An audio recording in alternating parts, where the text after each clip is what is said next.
Hi friends, എൻ്റെ പേര് നാജിയ. ഞാനൊരു CMA USA ആസ്പിറൻ്റാണ്. കഴിഞ്ഞ ഒരു 3 മാസമായി, അതായത് ഈ 2026 തുടങ്ങിയതിന് ശേഷം പ്രൊഡക്റ്റീവായിട്ട് ഒന്നും ചെയ്യാൻ പറ്റാത്തതിൻ്റെ റിഗ്രറ്റിൽ കുറേ ടൈം ഫോണിൽ കളിച്ചും എന്തൊക്കെയോ കാട്ടിയും തീർത്തുകൊണ്ടിരിക്കുകയാണ് ഞാനിനി പറയാൻ പോകുന്ന കാര്യം കുറേ സ്റ്റുഡൻസിൻ്റെ റിലേറ്റബിൾ ആയിരിക്കും. So watch these and do something with your life too. എൻ്റെ കറണ്ട് ലൈഫിൻ്റെ ഒരു അവസ്ഥ വെച്ച് കഴിഞ്ഞാൽ ഫുള്ള് ഡിസ്ട്രാക്റ്റഡ് ആണ്, ഡിസോർഗനൈസ്ഡ് ആണ്, ഒന്നും പഠിക്കുന്നില്ല, ഒരു കറക്റ്റ് സ്ലീപ്പ് സ്കെഡ്യൂളില്ല, ഫുൾ ടൈം ക്ഷീണം, ഇഷ്ടമുള്ളത്ര ഫോണിൽ കളിക്കുക, തോന്നുമ്പോൾ ഉറങ്ങുക. പിന്നെ ആകെ ചെയ്യുന്ന കാര്യം ക്ലാസ്സിന് കറക്റ്റായിട്ട് പോവും, ശ്രദ്ധിച്ച്, ബിക്കോസ് നമ്മൾ അത്രയും പൈസ കൊടുത്തിട്ടാണ് പഠിക്കുന്നത്. അപ്പോൾ ശ്രദ്ധിച്ചിരുന്നില്ലെങ്കിൽ അതിലെന്താ ഒരു കാര്യം. സോ ഇതുകൊണ്ടൊക്കെ തന്നെ ഞാൻ ഇൻറ്റേർണലി ഭയങ്കര ഡിസ്സാറ്റിസ്ഫൈഡ് ആണ്. ആൻഡ് ഇപ്പോഴാണെങ്കിൽ റമദാനൊക്കെ കഴിഞ്ഞ് ആൻഡ് എൻ്റെ ക്ലാസ്സസും കഴിയാനായി. So now I am getting closer to my exams and exam is in June. ഇങ്ങനെ പോയാൽ ഒന്നും ശരിയാവില്ല, എക്സാമും പാസ്സാവില്ല, ലൈഫ് ഫുള്ള് റിഗ്രറ്റ് ആവും. So I should do 4 things right now. ഒന്ന്, സ്ട്രിക്റ്റ് ആയിട്ടുള്ള ഒരു സ്ലീപ്പ് സ്കെഡ്യൂൾ ഫോളോ ചെയ്യുക. ലൈഫിലെ ഉറക്കത്തിന് അത്രയും ഇമ്പോർട്ടൻസ് കൊടുക്കുന്ന ഒരാളാണ് ഞാൻ. ഉറങ്ങിയില്ലെങ്കിൽ എനിക്ക് ഒന്നും ചെയ്യാൻ പറ്റില്ല. സോ അതുകൊണ്ട് തന്നെ എനിക്ക് കറക്റ്റ് ടൈമിന് എണീച്ച് കറക്റ്റ് ടൈമിന് ഉറങ്ങിയില്ലെങ്കിൽ നല്ല ഇടങ്ങേറാണ്. അപ്പോൾ കറക്റ്റായിട്ട് ഒരു സ്ലീപ്പ് സ്കെഡ്യൂൾ ഫോളോ ചെയ്യുക എന്നുള്ളതാണ് ഞാൻ ഫസ്റ്റ് ചെയ്യേണ്ട കാര്യം. സോ ഞാൻ സെറ്റ് ചെയ്ത ടൈം എന്ന് പറയുന്നത് രാത്രി 10 മണിക്ക് കിടന്നിട്ട് രാവിലെ 5:30 എണീക്കുക എന്നാണ്.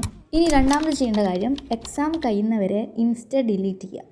എൻ്റെ ടൈം പോക്കുന്നതിൽ നല്ലൊരു റോളുള്ള ആളാണ് ഈ ഇൻസ്റ്റൻ്റെ ഫോണിലുണ്ടോ ഞാൻ എന്തൊക്കെയായാലും റീല് കണ്ടിരിക്കും, അതിൽ യാതൊരു സംശയമില്ല. എനിക്കത് മനസ്സിലായി. എനിക്ക് ഇൻസ്റ്റൻ്റെ ഫോണിലുള്ള സമയത്തിനെ കൺട്രോൾ ആക്കാൻ പറ്റില്ല എന്ന് എനിക്ക് മനസ്സിലായി. ആൻഡ് എൻ്റെ ആവറേജ് സ്ക്രീൻ ടൈം എന്ന് പറയുന്നത് 4 hours ആണ്. ആവറേജ് സ്ക്രീൻ ടൈം ചില ദിവസം നല്ലോണം കൂടും. സോ ഡിലീറ്റ് ആക്കുക എന്നുള്ളതാണ് അതിൻ്റെ മുന്നിലുള്ളൊരു ഓപ്ഷൻ. മൂന്നാമത്തെ കാര്യം, ഹാബിറ്റ്സ് റീബിൽഡ് ചെയ്യുക. ഞാൻ ഈ കഴിഞ്ഞ 2025 ലാസ്റ്റിലേക്കൊക്കെ ആകുമ്പം ഒരു 6 മാസമൊക്കെ എടുത്തിട്ട് ഞാൻ ഒരു 4 ഹാബിറ്റ്സ് ബിൽഡ് ചെയ്തിരുന്നു. ആൻഡ് ഇപ്പോഴാരെ ഞാൻ അതൊന്നും ചെയ്യലില്ല. അതുകൊണ്ട് തന്നെ അതിൻ്റെ റിഗ്രറ്റും എനിക്ക് നല്ലോണം ഉണ്ട്. സോ എനിക്ക് അത് ഒന്നും കൂടി റീബിൽഡ് ചെയ്യണം എന്നുണ്ട്. ആൻഡ് അതിലുള്ള ഒരു ഹാബിറ്റേനും ഡെയിലി എക്സസൈസ് ചെയ്യുക എന്നുള്ളത്. ഞാനത് കണ്ടിന്യൂസ്ലി ചെയ്യാൻ തുടങ്ങിനും, പക്ഷേ പിന്നെ ഞാനത് നിർത്തി.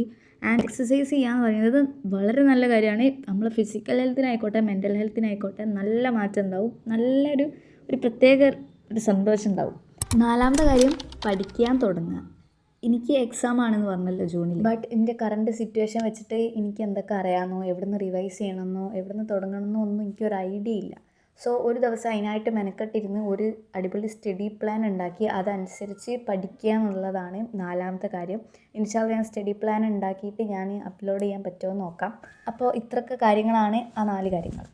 പിന്നെ ഇത്രയും കാര്യങ്ങളൊക്കെ ഒരു ഡൗൺഫോളിന് ശേഷം ഒരുമിച്ച് ചെയ്യുക പറഞ്ഞാൽ ഇത്തിരി റിസ്ക്കിയാണ്. തീരെ മോട്ടിവേഷനൊന്നും ഉണ്ടാവില്ല. റീൽസ് കാണാനൊക്കെ നല്ല പൂതി ഉണ്ടാവും, നല്ല എഫേർട്ട് ഇടേണ്ടി വരും.